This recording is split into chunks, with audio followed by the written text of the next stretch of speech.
विद्यार्थियों सादर नमस्कार। यूजीसी नेट हिंदी की परीक्षा के लिए आप मेरे चैनल पर आइए और मैंने गोदान पर हिंदी की कहानियों पर बहुत सारे वीडियो बना के अपलोड किए हैं और निश्चित रूप से आपको उनको सुनने से लाभ मिलेगा। तो चैनल को लाइक करना है, सब्सक्राइब करना है, शेयर करना है मित्रों में। और आप कुछ अपने विषय में कुछ जानना चाहते हैं तो उसको लेकर के भी कमेंट कर सकते हैं। तो मैं उस विषय पर आपके सवालों का समाधान करने का पूरा प्रयास करूंगा। और नागार्जुन की तमाम कविताओं पर हमने बात की और कालिदास कविता पर भी मैंने वीडियो बना के डाल रखा है, उनके जीवन प्रसंग पर भी डाला है। आप अगर कुछ जानना चाहते हैं वैद्यनाथ मिश्र मैथिली को मैथिली भाषा के महत्वपूर्ण कवि नागार्जुन के बारे में, तो आप हमारे चैनल पर थोड़ा घूमिए। उनकी प्रसिद्ध कविता बादल को गिरते देखा है 1938 में पहली बार मतलब आई थी वो की रचना है। और बाद में वो 1953 में 1953 में वो उनके कविता संग्रह युगधारा में प्रकाशित हुई थी, या मतलब उसमें संकलित किया उन्होंने, संपादित जो किताब आती है तो उनमें कविता संग्रह उसमें आती है, लेकिन वो मूलतः कविता जो छपती है वो 1938 में आती है। तो नागार्जुन खुद हिमालय की यात्रा पर गए थे, उन्होंने देखा था हिमालय को, वहाँ की छटाओं को, उन सारी चीजों को। तो किस प्रकार से बादल को वहाँ हिमालय के ऊपर जाकर उन्होंने जिस तरह से देखा उसको समझे की कविता में वो दर्ज करते हुए नजर आते हैं। और नागार्जुन घुमक्कड़ थे, यायावर थे, अज्ञे यायावर थे, कह सकते हैं कि नागार्जुन घुमक्कड़ थे, थोड़े फकीर देसी टाइप आदमी थे, इलीट नहीं थे वो, अभिजात वर्ग जिसको हम कहते हैं ना, उच्च कुलीन वर्ग, जो बोल बिल्कुल टू द पॉइंट चलता है। रामविलास शर्मा उनके मित्र थे, केदारनाथ अग्रवाल थे, हमारे विजय बहादुर सिंह जी जो भोपाल में रहते हैं, तो वहाँ पे उनके पास बहुत आते जाते थे नागार्जुन। तो नागार्जुन हमेशा घूमते रहते थे, घूमने वाले रचनाकार थे, भटकते रहते थे वो। और लंबी लंबी दाढ़ी रखने वाले, और एक अजीब सा ऐसा लगता है कोई गांव का आदमी हो बस। तो उनकी ये जो कविता है बादल को गिरते देखा है, एनसीईआरटी की 11वीं की परीक्षा में, 11वीं के सिलेबस में भी है, तो हमारे स्कूल के विद्यार्थियों ने तो उसको जरूर पढ़ा होगा और नागार्जुन को और उनकी कविता के इस सुंदर और खूबसूरत अनुभव को उन्होंने लिया होगा। हम एक बार फिर से उनके लिए प्रस्तुत करते हैं कि नागार्जुन क्या कहते हैं कि अमल धवल गिर के शिखरों पर बादल को गिरते देखा है, छोटे छोटे मोती जैसे उसके शीतल तुहिन कणों को मान सरोवर के उन स्वर्णिम कमलों पर गिरते देखा है, बादल को गिरते देखा है। तुंग हिमालय के कंधों पर छोटी बड़ी कई झीलें हैं, उनके श्यामल नील सलिल में समतल देशों से आकर आकर पावस की उमस से आकुल तिक्त मधुर विष तंतु खोजते हंसों को तिरते देखा है, बादल को गिरते देखा है। वसंत ऋतु का सुप्रभात था, मंद मंद था अनिल बह रहा, बालारूढ़ की मृदुर किरणें थी, अगल बगल स्वर्णाभ शिखर थे, एक दूसरे से विरहित हो अलग अलग रहकर ही जिनको सारी रात बितानी होती, निशा काल से चिर अभिशापित बेबस उस चकवा चकई का बंद हुआ क्रंदन, फिर उनमें उस महान सरोवर के तीरे शेवालों की हरी धरी पर प्रणय कलह चिढ़ते देखा है, बादल को गिरते देखा है। दुर्गम बर्फानी घाटी में शत सहस्त्र फुट ऊंचाई पर अलख नाभि से उठने वाले निज के ही उन्मादक परिमल के पीछे धावित होकर तरल तरुण कस्तूरी मृग को अपने पर चढ़ते देखा है, बादल को गिरते देखा है। और कहाँ गए धनपति कुबेर और कहाँ गई उनकी वलका, नहीं ठिकाना कालिदास के व्योम प्रवाही गंगा जल का, ढूंढा बहुत किंतु लगा क्या मेघदूत का पता कहीं पर, कौन बताए वह छाया में बरस पड़ा होगा नहीं पर, जाने दो वह कवि कल्पित था। क्या कह रहा है कि वो कवि की कल्पना थी वो। मैंने तो भीषण जाड़ों में नभ चुंबी कैलाश शीर्ष पर महामेघ को जंजानिल से गरज गरज बढ़ते देखा है, और बादल को गिरते देखा है। और अंतिम में क्या कहते हैं कि शत शत निर्झर झर निर्झरणी कल मुखरित देवदारू कानन में शोणित धवल भोज पत्रों से छाई हुई कटी के भीतर रंग बिरंगे और सुगंधित फूलों से कुंतल को साजे इंद्रनील की माला डाले शंखसरी के सुघड़ गालों में कानों में कुवलय लटकाए शतदल लाल कमल वेणी में रजत रचित मणि कंचित कला में पान पात्र द्राक्षा पूरित रखे सामने अपने अपने लोहित चंदन की त्रिपटी पर नरम निदाग बाल कस्तूरी मृग छालों पर पलथी मारे मदिरा रुण आंखों वाले उन उन्मत्त किन्नर किन्नरियों की मृदुल मनोरम उंगलियों को वंशी पर फिरते देखा है और बादल को गिरते देखा है। ये है पूरी कविता उनकी। ठीक है, ये कविता उन्होंने 1938 में लिखी थी। देखिए, ये उसमें एकदम समझिए कि उनका युवा ही थे, हमारी तरह नौजवान थे एकदम बिल्कुल। 1911 में जन्म हुआ, तो उससे अंदाजा लगा लीजिए आप। वो 25-26 साल के थे नागार्जुन, एकदम नौजवान युवा, पूरा जोश, है ना। तो अब इसमें क्या है कि वो हिमालय की यात्रा पे जाते हैं और हिमालय पर क्या क्या देखते हैं, प्रकृति के सौंदर्य को किस तरह से देखते हैं, उसको पूरा नागार्जुन इसमें बताते हैं कि अमल धवल यानी कि बिल्कुल अमल यानी कि बिल्कुल पवित्र है, धवल यानी सफेद है। मैंने बताया ना कि हिमालय के ऊपर क्या है कि बहुत सारी बर्फ जमी हुई है ना,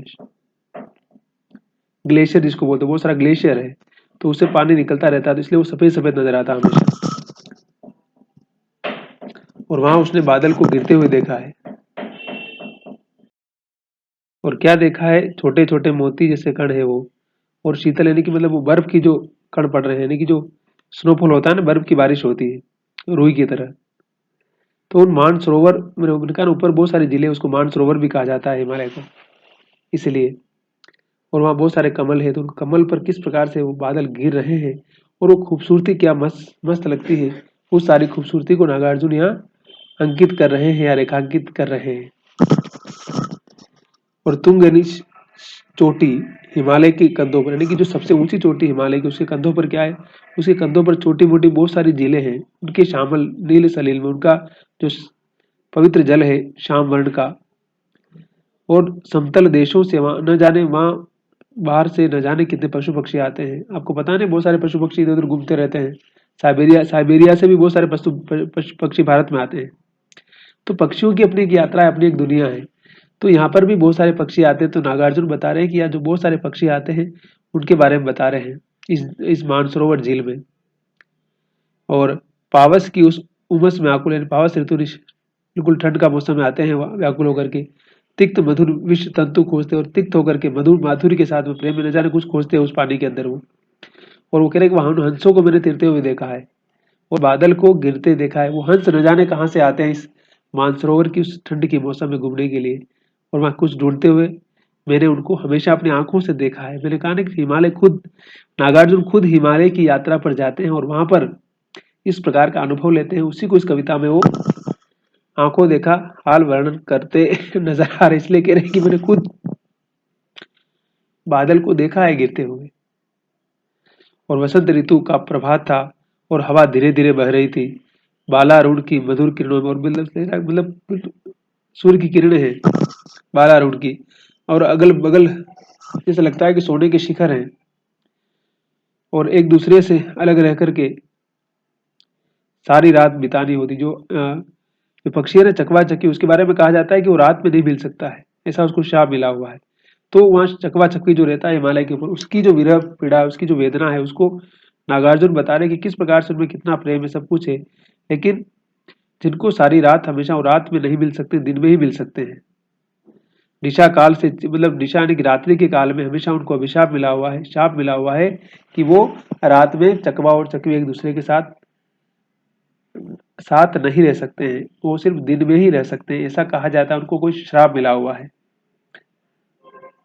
और उनका जो क्रंदन था वो भी बंद हो जाता है। और फिर उस सरोवर के तीर पे शेवाल जो होते हैं, शेवाल पानी में रहते हैं, कुछ पक्षी, वो कुछ कीड़े होते हैं, उस हरी दरी पर जो घास की बिछी होती है ना पानी में, कांजी जिसको कांजी बोलते हैं, उसके ऊपर से लगता है कि वो कोई अपना प्रणय कलह छेड़ रहे हैं, यानी कि अपना प्रेम प्रसंग कर रहे हैं, संभोग कर रहे हैं, अपना आनंद ले रहे हैं। तो नागार्जुन बादल के साथ साथ प्रकृति का जो सौंदर्य है, प्रकृति की जो विविधता है, उसको भी देख रहे हैं। फिर क्या देख रहे हैं कि दुर्गम बर्फानी घाटी में वो बर्फ जमा हुआ सब तरफ, और दुर्गम घाटी यानी कि वहां जाना आसान नहीं है, बहुत मुश्किल काम है। शत सहस्त्र फुट और हजारों फुट की ऊंचाई है हिमालय की, पता ही है आपको हिमालय कितना ऊंचा है। अलख नाभि से, और उसकी नाभि में उठने वाले, अलख नाभि यानी कि जो नाभि होती है उसमें कुछ आवाज आ रही है, किसके बारे में बोल रहे हैं वो, उसके बारे में हिरण के बारे में कहा जाता है ना कि उसकी उसकी नाभि में क्या होता है, कस्तूरी होती है, और वो उसको बार बार बार ढूंढती रहती है। ऐसा कहा जाता है कि हिरण की नाभि में ही कस्तूरी होती है, लेकिन वो कस्तूरी कहीं बाहर ढूंढती रहती है और हमेशा भटकती रहती है। तो निज के ही उन्मादक परिमल, जो उसकी जो उन्मादकता है, उसका जो नशा है परिमल में डूबने का, और उसके अपने आप के पीछे धावित होना नहीं, दौड़ रही लगातार उस कस्तूरी को ढूंढने के लिए, उस कस्तूरी की तलाश में हिरण बार बार इधर उधर भटक रहा है, लेकिन उसे वो नहीं मिलती है। और तरल तरुण कस्तूरी मृग को, जो तरल है एकदम नौजवान कस्तूरी जो युवा है, वो कौन सा, वो हिरण भी बहुत नौजवान है, लेकिन वो कस्तूरी की तलाश में, कस्तूरी बहुत कीमती चीज मानी जाती है, लेकिन उसको पता नहीं कि कस्तूरी कहाँ है, उसकी नाभि के अंदर ही है, लेकिन उसको लगता है कि कहाँ है वो, उसकी तलाश में बेचैन हो रही, बावली हो रही है, और अपने आप पर चिढ़ रही है, वो अपने आप पर परेशान है। तो नागार्जुन कह रहे हैं कि मैंने उसको भी देखा है, और वहीं पर मैंने बादल को गिरते हुए भी देखा है। ऐसा कौन कह रहा है? ऐसा हिंदी के महत्वपूर्ण कवि, मैथिली के महत्वपूर्ण कवि नागार्जुन, जिनका मूल नाम क्या है? वैद्यनाथ मिश्र है। जन्म कब हुआ था? 1911 में। कविता कब आई थी? 1938 में। संग्रह में कब आई थी? 1953 में। ठीक है। अब देखिए, कुबेर के बारे में कहा जाता है ना कि वो बड़ा धनपति था, सब फाइनेंस मिनिस्टर वही था भाई। कहा गया कि कहाँ गया वो धनपति कुबेर, और उसकी जो प्रेमिका थी अलका कहाँ गई। और कालिदास ने तो बहुत लिखा, मेघदूत आपको पता ही है। कालिदास ने प्रकृति का वर्णन बहुत गहराई के साथ किया है, और हिमालय की विराटता, हिमालय का सौंदर्य उनकी रचनाओं में, उनके नाटकों में, मेघदूत में, उसकी कविता में बहुत विस्तार के साथ वो वर्णन करते हैं। ऐसा लगता है कि जैसे बिल्कुल आंखों देखा वर्णन है। तीसरी चौथी शताब्दी में कालिदास होते हैं, और उस जमाने में हिमालय की यात्रा करना, हिमालय को समझना कितना मुश्किल रहा होगा, आप उसकी या हम उसकी कल्पना कर सकते हैं सिर्फ। तो कह रहा है कि वो कालिदास कहाँ गया, और कालिदास का भी ठिकाना पता नहीं है। व्योम प्रवाही और आकाश में बहने वाली वो गंगा, गंगा वहीं से निकल रही है ना भाई, ये तो हिमालय से ही निकल रही है ना। ढूंढा बहुत, वो बोल रहा है कि मैंने बहुत तलाशा, मैंने बहुत खोज की, लेकिन मुझे किसी का पता नहीं चला मुझे। और उस मेघदूत का पता जो कालिदास ने लिखा, उस मेघदूत को मैं बहुत समय से ढूंढ रहा था, लेकिन मुझे उसका पता नहीं चला। बाद में क्या पता चला कि कौन बताए वो छाया में बरस पड़ा होगा नहीं पर, और वो बादल था, हो सकता है कि छाया की तरह था, और हो सकता है कि वो कहीं बरस पड़ा होगा, वो तो बरस गया होगा, हमें क्या पता कहाँ है वो। और कह रहा है कि जाने दो, वो तो कवि कवि कल्पित था। क्या बोलता है कि वो तो कालिदास की कल्पना थी मेघदूत, तो यथार्थ में कुछ नहीं था, मैं खुद अपनी आंखों से देख रहा हूँ। ऐसा कौन कह रहा है?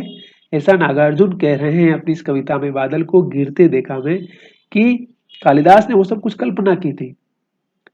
मैंने तो, और मैंने क्या भीषण खतरनाक तरीके से, जो ठंड पड़ रही है क्योंकि वहां ठंडा है, तो वो सर्दी पड़ती है, तो बोले कि सर्दी में क्या देखा मैंने, महामेघ को, जो महान मेघ जो आसमान में बादल है, उनको मैंने इस जंजाने यानी कि इस तूफानों से, इस ठंड और बादलों के बीच किस प्रकार से ऐसे कोई लड़ाई जल रही हो, ऐसा मैंने इसको देखा है। तो मैंने तो खुद वो फाइटिंग करते हुए यथार्थ में देखा है। कालिदास तो सिर्फ उसकी कल्पना करते हैं। नागार्जुन शायद यहीं पर कालिदास से थोड़ा आगे नजर आ रहे हैं। और गरज गरज भिड़ते देखा है, ऐसा लग रहा है कि जैसे आपस में फाइटिंग कर रहे हैं दोनों। कौन? एक तरफ बादल और एक तरफ वो ठंड का मौसम, वो पूरा झंझावात।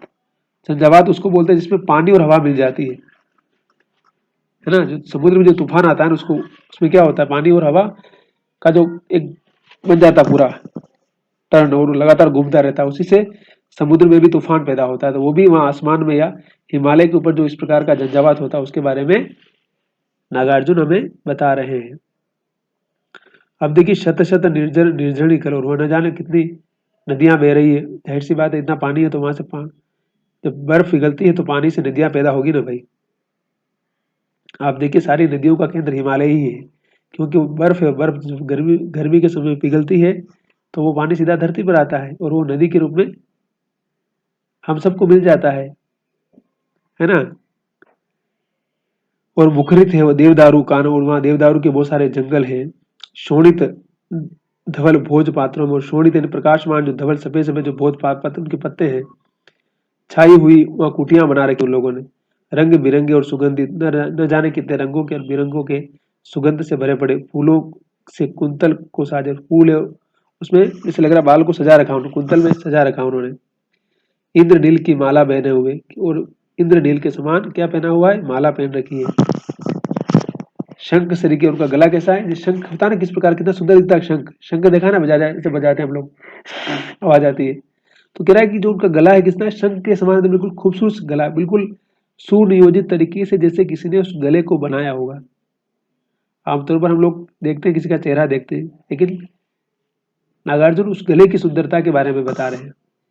और कानों में कुछ कूले कुछ पहने हुए उन लोगों ने, और शतदल लाल कमल वेड़ी में, और उस उनके बालों में न जाने कितने फूलों की क्या बना रखी है, कमल लगा करके, शतदल यानी 100 फूलों को लगा करके चोटियां गूंथ रखी है। आपको पता है ना, महिलाएं लगाती है बाल में चोटियां, बाल में फूल लगाती है। और यहाँ दक्षिण भारत में बेंगलोर में तो बहुत ज्यादा फूल का यूज होता है। बेंगलोर तो पूरे भारत में सिर्फ फूलों के लिए ही प्रसिद्ध है, सिर्फ IT का हब ही नहीं है, बल्कि फूलों का व्यापार भी यहाँ बहुत होता है। और बेंगलोर में बहुत सारे पार्क है, बहुत सारे बड़े बड़े गार्डन है यहाँ पर, इसलिए इसको सिटी ऑफ गार्डन भी कहा जाता है। तो यहाँ पर भी वो इस प्रकार के फूल लगा रखे हैं उन्होंने। और रजत रचित बड़ी खचित कला में, ऐसा लग रहा है कि चांदी के और माणिक लगा करके उसको बिल्कुल कलात्मक तरीके से बहुत सुंदर बना रखा है। दान पात्र द्राक्षा सब पूरी, और कुछ दान पात्र कुछ होता है उसमें कुछ जो रहता है ना प्रसाद डाला हुआ है, रखे सामने अपने अपने सबके सामने उन लोगों ने सब चीजें रखी हुई है। लोहित चंदन की त्रिपटी पर, लोहित चमकता हुआ जो चंदन है लगा रखा है, या पूरा माथे पर चंदन लगा रखा है। और नरम निदान बाल कस्तूरी, और नरम निदान जो करने वाली जो कस्तूरी लगा रखी उन्होंने। मृग छालों पर, और जो मृग यानी कि जो हिरण की जो छाल है ना, उस पर लोग बैठे हुए हैं। आपको पता है ना, तमाम ऋषि महर्षि लोग हिरणों की छाल पर ही जंगल में पहले तपस्या किया करते थे, तब उस हिरण की उस छाल पर भी, हिरण के चमड़े पर ही बैठा करते थे। और मदिरा आंखों वाले, और जैसा लग रहा है कि आंखों में कुछ शराब पी रखा, आंखें उनकी पूरी नशे में है, ठंड बहुत पड़ती है ना शायद, हो सकता है इसीलिए। तो गांजा भांग को चढ़ा रखा होगा, तो कुछ नशा किए हुए हैं। उन्मत्त किन्नर किन्नरियों की, वहां हिमालय पे कौन रहता है, किन्नर किन्नरी, जिनको हम लोग क्या कहते हैं, छक्के बोलते हैं ना आप लोग अपनी भाषा में, किन्नर किन्नर। तो किन्नर जो किन्नरियां हैं वो लोग वहीं पे विराजमान है। और मधुर मृदुल मनोरम अंगुलियों से, और जो उनकी बहुत जैसे लग रहा है बहुत मीठी अंगुलियां हैं, और मनोरम वो बड़े प्यार से बजा रही है, क्या बजा रही है वो, वंशी पर, वैसे बंसी बजा रही है ऐसा करके, है ना। तो कह रहा है कि ऐसे वो किन्नर और किन्नरियां बैठे हैं, और बड़े सज धज के, बड़े सुंदर बन करके, और जैसे लग रहा है कि बड़े मिठास के साथ में अपनी बांसुरी बजाकर कोई राग छेड़ रहे हैं, बड़ा सुंदर तरीके से बजा रहे हैं। और नागार्जुन कह रहे हैं कि मैंने बादल को गिरते देखा है। और इस प्रकार के वो सारी चीजें देखने के साथ क्या देख रहे हैं वो, कि मैंने वहां बादल को भी गिरते हुए देखा है। इन सारी चीजों के साथ साथ मैंने बादल को भी वहां गिरते हुए देखा है। तो नागार्जुन की कविता आपके नेट के पाठ्यक्रम में शामिल है। आपने मुझे यहाँ तक सुना उसके लिए बहुत बहुत शुक्रिया। और मैंने कहा ना कि नागार्जुन की कविताओं पर मैंने और भी वीडियो बना के रखे हुए हैं, और कहानियों पर डाल रखे हैं, और हर दिन एक वीडियो हम डालते हैं। इसलिए प्लीज चैनल पर आइए, सब्सक्राइब कीजिए, और आप बार बार सुनिए, आपको इम्प्रूवमेंट होगा। थोड़ा समय लगता है, प्रैक्टिस करने की आवश्यकता होती है, सीखने के लिए हमें रियाज करना होता है। तो लगातार रियाज करते रहिए, और अपना ख्याल रखिए, और मस्त रहिए। थैंक यू बहुत बहुत।